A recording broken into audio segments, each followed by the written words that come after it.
Show me what you got! Welcome into the first edition of To Be Frank. I'm Jake Reiser alongside Jordan Tebow and Dan Shulman. We'll be here with you every week talking about what goes on in the broadcast sports journalism seminar. And I guess, guys, let's get right to it. I mean, we had our first class. We had our first two guests, Kevin Duffy and Trenny Kuzniarek. They were both fabulous, and I think that they both brought up some very interesting points. Yeah, Kevin, he kind of went down the gamut of his route to Mass Live. He now works at Mass Live as a Patriots beat reporter. But I just thought it was interesting how, he started at UConn. He started out covering high school sports, and then he just kind of went straight up to Mass Live, and now he's covering the team. He's from the Connecticut area, so he's covering the Patriots. He's always been around the Patriots, so.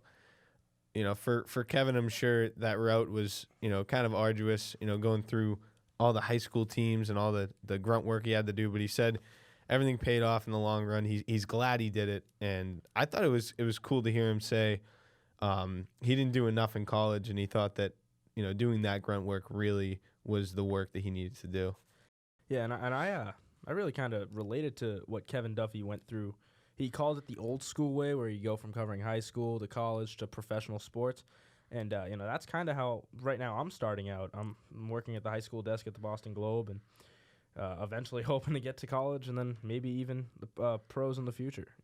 It's sort of the route that I think all of us want to eventually travel. And, however you get there is your own choice. But the way Kevin Duffy is doing it and how he called it the old school way, I can really relate to that. I mean, Dan, I agree with that it's kind of called the old school method because with the advent of online journalism, with just the amount of routes they can go nowadays, there's really no kind of set path that you have to take. You don't have to go off to a small studio in Idaho or go cover a minor league Class A baseball team. You can kind of start off at a little bit of a higher level if you decide to maybe choose a different path of media. Yeah, and that's kind of, it relates to the genesis of the seminar being sports journalism in 2017. It's not really a defined thing. It's a lot of different things. You can start out, as a social media deviant. You can start out as a podcaster. You can start, you know what I mean? There's so many different avenues to go down.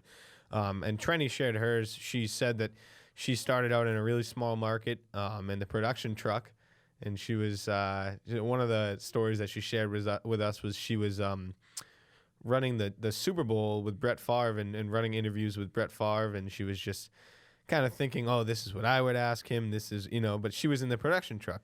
So she worked her way up. Now she's at CSN New England, and she's loving it there. She's one of two women that's an on-air personality for them. And she also shared some thoughts about women in journalism in 2017 as well. Yeah, and she even mentioned the fact that the sooner and earlier you get your foot in the door at one of these reputable media companies, whatever outlet you want to go through, that's gonna really sort of pave your path. And if you even get it at a higher level, then that was one thing that she was really intent about, was getting your foot in the door early and at a higher level. And, she did talk a lot about reporting versus entertaining in sports. And that's another topic that Kevin Duffy also brought up, where he said that there's now a lot of click-based revenue in modern journalism, whereas Trenny said that she hates the expression hot takes, but did agree that a lot of radio personalities are trying to be more entertainers than reporters. Well, it's interesting that you bring that up, Dan, and Jordan also by bringing up Trenny. She talked about the schedule now at CSN New England, that they're kind of getting rid of their 1 hour Sports Center-esque type of a show, and they're replacing it with just back-to-back radio content of looking into a studio and having analysis and commentary from there. And it's just interesting to see what exactly people are looking for in sports journalism these days. And that kind of makes me want to pose to you guys, what is sports journalism in 2017? Is it hot takes? Is it being an entertainer? What constitutes being a sports journalist in this time? Well, something that Professor Shore said in his blog for the week was, as long as it stirs the pot, it's relevant. And that's very much a good description of what journalism in 2017 is becoming. It's more, like Kevin Duffy said, click-based revenue. And, that's how Mass Live and some websites work. I know from writing for SB Nation, that's how a lot of the website works. It draws in revenue via clicks. But yeah, Professor Shore is correct. I think when he talks about how if you see something that's interesting and it's going to stir on debate, regardless of whether it's factual or not, I think it's going to end up being considered one of the hottest stories of the day. Yeah, and just to relate back to what Shore said in his blog about stirring the pot, for example, Trenny was talking about Barstool and saying how, it's kind of hard to ignore them. They're this huge magnet for people our age to get their sports news, however credible it may be, but they stir the pot a lot. And Trenny said, she doesn't like Barstool. I'm sure she has her reasons. They have been very degrading to women in the past. But last night they're on national television, and KFC, their New York guy, said he wanted to chop Tom Brady's head off with an axe. That stirs the pot, but is it journalism? I honestly don't think so. I think a lot of what Barstool does is for clickbait and for hot takes and for people to listen in when they have nothing better to do. Yeah, and another thing that Shore brought up in his blog was the Tom Brady Donald Trump debate, and how people are saying, "Oh, I don't want to watch the Super Bowl if the quarterback is a Trump supporter." It's like even Shore said that was kind of silly, and I agree. But like you said, Jordan, a lot of click-based revenue, like what Barstool puts out, and a lot of hot takes and opinionated run journalism is what journalism is becoming in this day and age, and it's kind of unfortunate. But I was very intrigued by one of the comments Kevin Duffy said, and he said that there's becoming a blurred line between the columnist and the beat writer, whereas you'll have columnists like, say, Dan Shaughnessy, for instance, with the Boston Globe, who will be at Patriots games and write sort of an editorialized opinion piece about the game or any situation that the team is in. But then you also have a beat writer like Ben Volen, who will write the game story, but then even go further and write sort of an analytical piece about maybe the Patriots need to change this about their approach, which is opinionated. Right, but I think as a beat reporter, you can take that license and do maybe more of an analytical piece because you're around the team so much, because you can root it in fact and gameplay, and you're not just kind of spouting off like Dan Shaughnessy as sort of an editorialized column. And I'm a self-proclaimed optimist. Maybe I see it a little bit differently. And as much as I agree with you guys that hot takes and kind of stirring the pot is certainly a thing, I think there's still room for human interest stories. Yeah. I think people still love the stories of, this guy came out of a tough neighborhood but worked his butt off and trained every day and got a job and made money and went off and became a great college recruit. I was actually just reading something on the Monday Morning Quarterback about a story literally just like that. I think that there's still room for things like that. Maybe not necessarily as strictly sports journalism pieces, but I think that there's still room for things like that in the world that is sports journalism. Well, look at, you're talking about guys who are going through the struggle. Look at Willie Mo Pena. He just got picked up by, I think it was the Indians for like a $700,000 contract. He's 35 and he's still mashing baseballs. So, but also you can't be, like Trenny said, you can't be too vanilla. She had a good quote that really resonated with me. She said, if I'm saying something so vanilla that it doesn't get anyone pissed off, I'm not doing my job. So obviously she gets the hate on Twitter and everything. And she says she just kind of takes it with a grain of salt.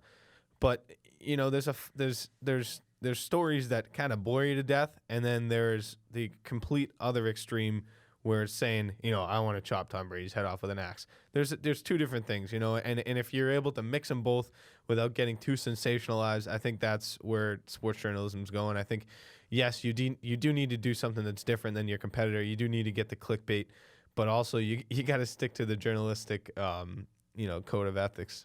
But remember, Trenny also said that she brought up that point of view because she just wanted to be contrarian to her two hosts. And I mean, she didn't believe it, but she went so gung-ho for it just because it was good radio.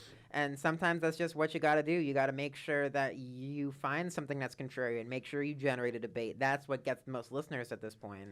Yeah, definitely. And a lot of that kind of happens on Twitter. And, one thing that Trenny did say toward the end of her sort of Q&A session was to be careful on social media. And I agree with that. Shore in his blog said that we've come to accept the world of 140 characters, and it seems like sports light, which I guess in a way is true because, back in the day when Twitter wasn't a thing, you'd have to go on to websites, news websites, and you'd read the whole story, the headline, everything.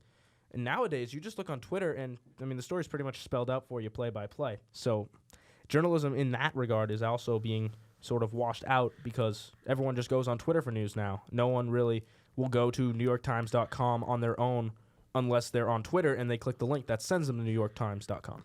All right, guys, we're going to get to last points here. Any last comments you guys have about the seminar? The biggest thing I took out of it in terms of getting jobs or in terms of being professional in your field was what Trenny said about how CSN hires new people. She said, be careful what you put on Facebook, be careful what you put on Twitter, Instagram, because even if you have that stuff on private, we can find a way into it. So if you got yourself, shotgunning a beer or doing something you shouldn't be doing with your shirt off or something like that, just, I don't know, just try to take it off or, do something about it because apparently they can see whatever you put up there. So, and that's huge because you put in Jordan Tebow on Google, what do you think pops up? My Facebook profile probably, So you got to be careful with those things and, how you represent yourself online, not only on Facebook and Twitter, but with blog posts and everything, you really got to be careful because it's all out there. And I really have to take a lot of stock in what Kevin Duffy said, where he said, take what professors tell you to heart and keep improving with a diverse skill set. And I think Trenny even goes further than that because she has a background in radio and TV. And, the more you do and the more you can get involved and the more multifaceted I think you are in this day and age, the more valuable you are to a company and the more likely you are to get a job in the future. But I also do think a lot about what Trenny said about social media is very important because it's you can't really go out there making edgy remarks on Twitter or doing anything inappropriate on your social media. You have to be professional in every aspect of life pretty much if you want to be set on a job and if you want to be taken seriously in the future. But definitely a broadened skill set is something important. And I'm going to go with something that is mentioned in the blog about journalists who don't necessarily worry about content, but are making sure that the presentation and making sure that their own persona is what matters. I think that it's so interesting with the advent of social media and Twitter and Snapchat and all of these different social medias. People are so focused on the journalists themselves sometimes and not necessarily what they're saying. So maybe it's time that we start making brands of ourselves. Odell Beckham Jr., different athletes, Johnny Manziel, all make different brands of themselves. Maybe it's time we have to start doing the same thing, and that's kind of how we have to survive in the sports journalism world. But thank you for listening in on the first episode of To Be Frank alongside Dan Shulman and Jordan Tebow. I'm Jake Reiser, signing off. I like what you got. Good job.